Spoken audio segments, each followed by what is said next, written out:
اور قرآن کیا ہے؟ مصدق لما بین یدیہ، وہ تصدیق کرنے والا ہے ان اصل کتابوں کی جو اس سے پہلے نازل ہوئی ہیں۔ وہدی وبشریٰ للمؤمنین، اور ہدایت ہے اور بشرا ہے، یعنی ہدایت ہے اور خوشخبری ہے مومنین کے لیے، جبرائیل بھی اور قرآن بھی۔ اس کا شان نزول یہ ہے کہ ابن سوریہ جو کہ یہودیوں کا ایک بہت بڑا لیڈر تھا، عالم تھا، وہ حضور علیہ السلام کی بارگاہ مناظرہ کرنے آیا اور چند سوالات اس نے حضور صلی اللہ علیہ وسلم کی بارگاہ میں کیے، جن کے جوابات سرکار دو عالم صلی اللہ علیہ وسلم نے دے دیے۔ تفصیلی طور پر ایک حدیث موجود ہے۔ آخر میں پوچھا کہ آپ کے پاس وہی کون سا فرشتہ لے کے آتا ہے؟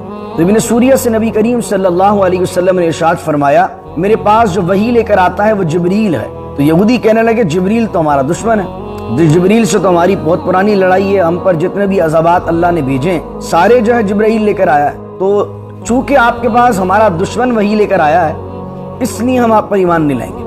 ابھی ایسی بات تھی جو جس کا نہ سر ہے نہ پیر ہے۔